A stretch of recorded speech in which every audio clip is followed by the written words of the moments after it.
Come to the example number 9, that is prove that root 3 is irrational. So when we are solving such type of questions, such type of problems, there is a one approach here. You have to always remember that what is the remember the technique you have to use proof by contradiction. Contradiction का मतलब ये होता है कि आप लेकर कुछ और चल रहे थे और फिर उसका अगर उल्टा हम अपने जो लेकर चले उसका उल्टा हमने प्रूव कर दिया तो वो हमारे पास कॉन्ट्राडिक्शन टेक्निक हो जाएगी। जैसे हमने हमारा स्टेटमेंट जो हमने कहा था वो स्टेटमेंट फॉल्स हो गया। देखिए लेकर चलते हैं और सॉल्व करते हैं। यहाँ पर हम क्या करेंगे, रूट 3 एक रैशनल नंबर इर्रेशनल नंबर दिया हुआ है तो हम लेट जो भी गिवन नंबर है उसी को given number is rational. Okay, यहाँ पर हम उल्टा प्रूव करेंगे रैशनल नंबर। ओके, नंबर ये हमारा एजम्पशन है, let root 3 is rational number. Okay, that is our assumption here.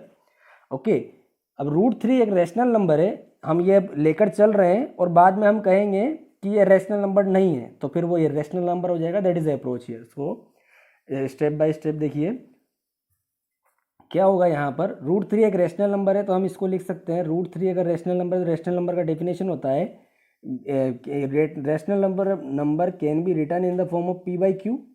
Okay, and where we can write the definition of rational number, p and q are integers। okay, that is the definition of integers and q is not equals to 0।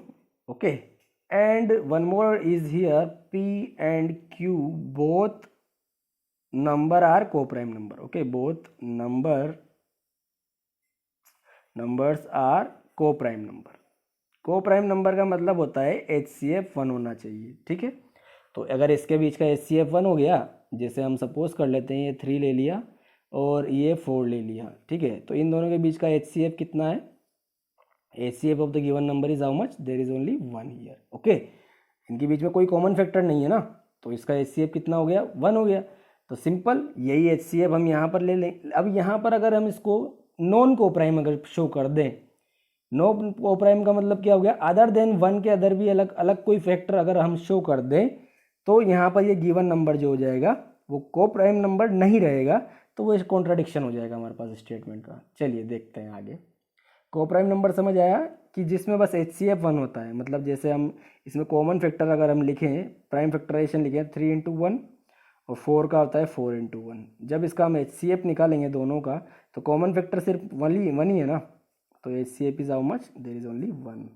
Okay, तो यहाँ पर जब 1 ही होता है तो वो को prime numbers होते हैं। ठीक है, और अगर ये को प्राइम नंबर हम नहीं है, वो उसके लिए प्रूव करने के लिए क्या करना पड़ेगा हमें, एक तो फैक्टर्स हमें शो करना पड़ेगा फॉर नॉन को प्राइम नंबर्स, नॉन को प्राइम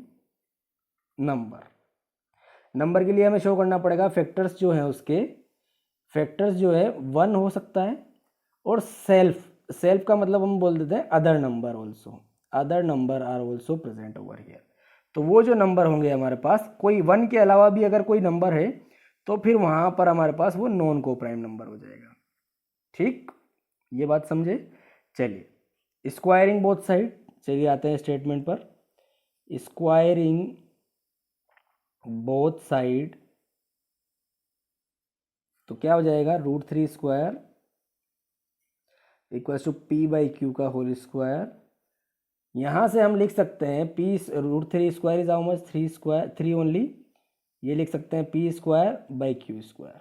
तो यहाँ से हम ये भी लिख सकते हैं कि q स्क्वायर जो है ये नंबर हो जाएगा, इसको रीअरेंज कर रहे हैं हम, ठीक है, 3 को नीचे लेकर आ रहा हूँ मैं, q square equals to p square by 3। और थ्योरम 1.3 से हम ये भी कह सकते हैं अगर p स्क्वायर 3 को डिवाइड कर रहा है तो if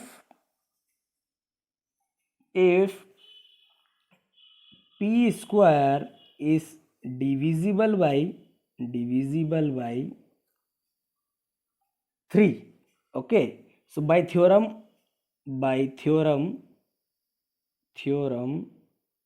1.3 we can say that p is also divisible divisible by 3। Okay, तो यहाँ से हम कह देंगे पी, ये जो नंबर है वो भी डिवाइड हो रहा है, कोई क्या नंबर है, p/3 लिख सकते हैं ना। p स्क्वायर 3 से डिवाइड है तो p/3 भी होगा। अगर ये स्टेटमेंट हमने यहाँ पर प्रूव कर दिया, that is equation number 1 I am taking here. Okay, अगर ये लिख दिया हमने तो इसका मतलब हम ये भी लिख सकते हैं कि जो p जो है वो किसी 3 का मल्टीपल भी होगा।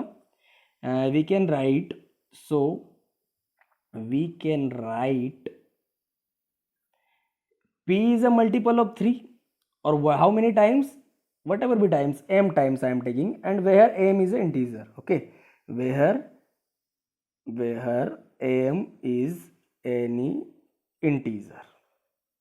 Okay, m is any integer, तो p equals to 3m। बस ये यहाँ से लेकर हम इसको स्टेटमेंट में प्रूव कर देते हैं, पुट कर देते हैं।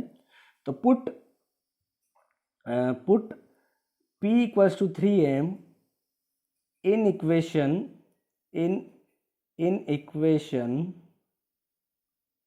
यहाँ पर पुट कर देते हैं इसको, सिंपल इस वाली इक्वेशन में पुट यहाँ पर कर देते हैं, कहीं पर भी कर सकते हैं।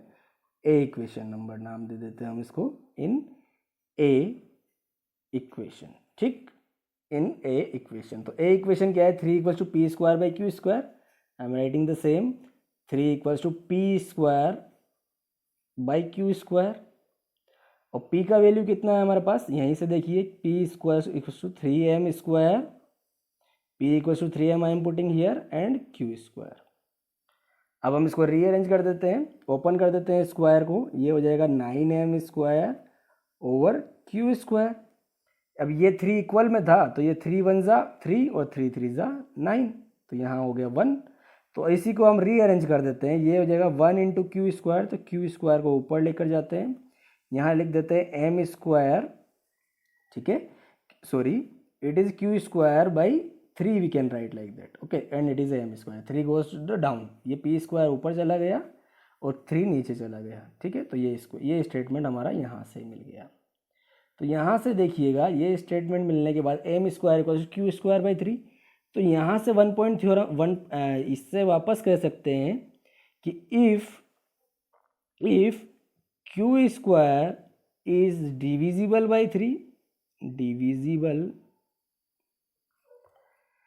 बाई 3, तो इस थ्योरम 1.3 से हम कह सकते हैं q is also divisible by 3, q is also divisible by 3 लिख सकते हैं ना हम, M square equals to Q by 3। Okay, तो ये q बाई 3 हो गया, और यहाँ पर देखिएगा आप, ये स्टेटमेंट p बाई 3 है आपका, समझ रहे हैं, ये p बाई 3 हो गया और ये हो गया आपका q बाई 3। तो जब p और q नंबर को कोई दूसरा नंबर भी है 1 के अलावा जो दोनों नंबर को डिवाइड कर रहा है, तो दोनों नंबर को, जब p और q को, दोनों नंबर को अगर कोई अनदर नंबर जो डिवाइड कर रहा है 1 के अलावा, वो नंबर है 3, तो इसका मतलब ये p और q कोप्राइम नंबर नहीं रहे। जब ये कोप्राइम नंबर नहीं रहे, यहाँ से देखिए कोप्राइम का डेफिनेशन 1 होना चाहिए था, लेकिन यहाँ अदर नंबर और आ गया ना। अदर नंबर क्या है यहाँ पर, 3। इस केस की बात कर रहा हूँ मैं, उसकी नहीं। इस केस में हमारा हो जाएगा 3, तो यहाँ से ये हो गया नॉन कोप्राइम नंबर, और नॉन कोप्राइम हो गया तो हम यहाँ लिख देते हैं, if this number are non coprime, so p and q are non coprime number. और अगर ये नॉन कोप्राइम हो गए तो हम यहाँ से ये भी कह सकते हैं, जो ये क्या हो गया, नॉन कोप्राइम से क्या कह सकते हैं हम, इरेशनल नंबर ना। रेशनल के लिए होता है हमारे पास p बाई क्यू, रेशनल होना चाहिए, रेशनल का डेफिनेशन यही था। लेकिन जब ये कोप्राइम नहीं रहे तो रेशनल नहीं रहे, और रेशनल नहीं रहे तो इरेशनल हो जाएंगे। तो वही हम कहेंगे यहाँ पर नॉन कोप्राइम, तो यहाँ से हम कह देंगे, so it is not rational number, these number are not rational number. तो हम यहाँ से कह देंगे, सो बाई कॉन्ट्राडिक्शन, जो हमने एज्यूम किया था, देखो रेशनल एज्यूम किया था, √3 इज रेशनल एज्यूम किया था, प्रूव कर दिया ये नॉट रेशनल है। तो हम यहाँ से कह सकते हैं, by contradiction we can say that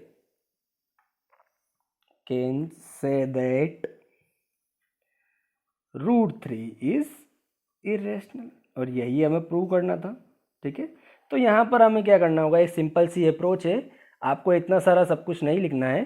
ठीक है, ये हमने समझाने के लिए किया है। आपको सिंपल √3 एक रेशनल, √3 को रेशनल प्रूव कीजिए, एज्यूम कीजिए, उसको p/q लिखिए, स्क्वायरिंग कीजिए, p/3 इसको हम अगर ये थ्योरम इससे प्रूव करके p/3 लिख देंगे, फिर p का वैल्यू 3m पुट करिए, फिर उसके बाद हम यहाँ पर पुट कर देंगे वापस रिवर्स बैक इक्वेशन में, और यहाँ से हम q/3 लेकर आ जाएंगे। यहाँ से लेकर आने के बाद हमारे पास सिंपल हम कह देंगे ये नॉन कोप्राइम है तो नॉन रेशनल हो गया, नॉन रेशनल है तो ये रेशनल हो गया। ठीक है, तो ये √3 is irrational number, by contradiction we can say that. Okay, that is easy.